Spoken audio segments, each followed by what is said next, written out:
Hi guys, Jay Nice on the mic. So I wanted to make this video because I'm trying to do more with my channel, and rather than talking, I think it's really important to try to come up with solutions. And the focus of my channel is Black empowerment and Black uprising. And I really feel like it's important to focus on how we can improve ourselves and improve our communities. And one of the most important topics that I think is necessary to focus on is Black unification. I've said in previous videos that I feel like Black people are not unified. We don't come together. And I just wanted to, I actually created a list that I'm gonna read out and discuss with you guys on 4 ways that I feel Black people can be more unified. And I really strongly encourage you guys to come up with other ideas and leave them in the comment section below. But so I think that Black unification is a huge problem within the Black community, the lack of unification. I think that when you look at a group like Black people and compare them to other groups within the United States, you can see that there's clearly division, and we're not as together as some of the other groups that you can examine. So I just compiled, like I said, the short list of 4 ways that Black people can be or become more unified. So the first way is, I think it's really important that Black people come together for different events. I think that when we come together for whatever reason, I think that helps spark conversation, that helps spark really important discussions. I think we're always more powerful when we are together. You know, while I can have power and you can have power and she can have power and he can have power, when we combine our power and our resources and our brain power, I think we become a more unstoppable force. So I think it's really important for Black people to congregate and come together for different things, for different events. I think that that's really important, you know, to come together for conferences and for just, you know, brainstorming and just the coming together is really a really important part.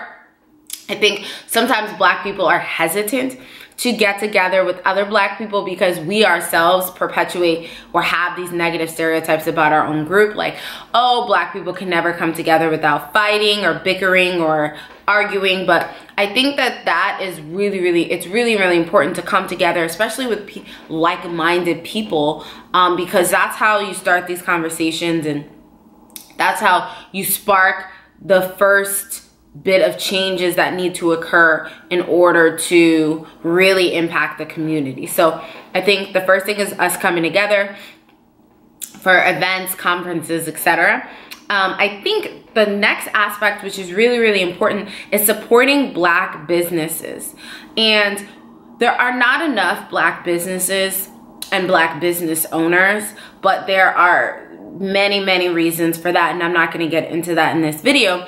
But I think it's really important when you know that there's a Black business to support it. It's difficult because sometimes we blindly support and we feel like the service or the quality of the product isn't there. But I think that there is a way to support, but also give constructive feedback to the business owner if you feel like the product or the service could use work. I've patroned businesses, restaurants, where I felt like, I'm not a huge fan of this service that I'm receiving, but what I've done is I've tried to partner with them and offer my services. For example, I've worked with organizations to help develop their organization. I've worked as an organizational development consultant. So I think that that is really important, and I try to do that specifically for businesses that are smaller and that are just establishing themselves, because I feel like that is a service that I can offer through my, you know, my schooling. As I told you guys, my degree is in My PhD was in applied organizational psychology, so that's something that I could help with. And I think that this is really imperative to strengthen businesses, our businesses, the businesses within our community. So I think that it's really, really important. One really important aspect of Black unification is supporting Black businesses. And there's apps, like I discussed in a previous video, there's the BusyMo app. And BusyMo is an app that compiles the female and minority business owners in different cities. And so if you are in New Orleans and you're like, you know what, I want to go to a Black beauty parlor, or I want to go to a female owned grocery store, you can search the app and you can see what comes up on the app, and then you can go to those particular locations. So I think that that is a really, really important aspect of Black unification. And along with that, so reason number 3, or way number 3 that Black people, we as Black people can be more unified, is to help other Black people once we get to the top. So I think that there's a tendency for us to, you know, work hard in school, try to find the best jobs, and that's a beautiful thing, nothing's wrong with that. But then once you get to the top, it's like, okay, I've made it. And you don't do anything to really help the people at the bottom to reach the top as well. I think that the road to the top is contrary to the popular saying, the top is lonely, or the road to the top is lonely. I don't think that that's true. I think anybody who's successful did not get there by their own, completely by their own merit. Anybody who's successful had other people that were helping them, and had other people that put their hand down and helped them climb their way to the top.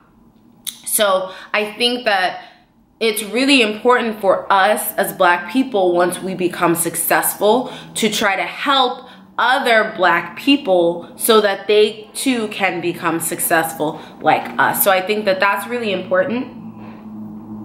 And the fourth way that Black people can be more unified is, and this is probably the most challenging reason of all, or the most challenging part of Black unification, is that we need to have a deeper understanding of how our actions affect the greater whole. So I think that it's really easy to be selfish and to say that you want to make money so that you can feed your family, and so that you can buy your mom a house or get your mom out the hood. But how are your actions affecting your entire community? You want money, so you will do anything for that money. So you think that selling drugs to people within your community is helping you get money, helping you get your mother out of the hood. But what is that doing to your community? What is that doing to Black people as a whole? And I think that sometimes we are so short-sighted, and we only look at how our actions are affecting or will impact us. But we really need to try to step back and see, or try to gauge an understanding of how this particular action, or these string of, or how this string of behaviors are affecting the greater good of the community, or how is this affecting Black people. And that's something very challenging. I myself sometimes do things and it's completely self-motivated. I think we all are motivated by our own self-interest, and it's difficult sometimes to take a step back. But I think that what's happening is that you might say to yourself, I don't care about the NFL boycott, that's not affecting me as a Black person or as a person of color. And then what you find is that you are victimized by your employer, or you state your opinion, your political opinion, and then your employer fires you. And then you're mad, you're angry, and you wish that you had a group of people that would stand behind you and rally for you and rally with you. And I think that once it happens to us, we realize the importance of having other people to kind of rally with us and be on our side. So I might think, you know, I'm not going to stand with these people, I don't care, it doesn't matter. But then that same thing that they're rallying for or protesting against happens to us. So as I said in my video about the Houston's restaurant boycott. A lot of people were saying that Jay Morrison and Ernestine Johnson were silly for boycotting a restaurant that refused to serve them. A lot of people were saying, why don't they just not go to the restaurant? Simple solution. But I challenge you to try to just put yourself in their shoes and imagine that happened to you. Would you be so quick to let it go? And I think that once we realize that no matter how much money we have, as I'm sure football players realize and Colin Kaepernick realized, no matter how much money you have, how much status you have, how many material possessions you have, at the end of the day, if you're black, you're still black. You know what I'm saying? Oprah can go to Europe and still get racially profiled. Oprah is a billionaire and she's still getting racially profiled. So I think that we need to recognize and understand that, you know, it doesn't matter how much money you have. You're still subject to experiencing the same things that Joe Schmo over there who works down the street experiences as a black person in this country. So once we can really understand that, I think that our actions and our behaviors will change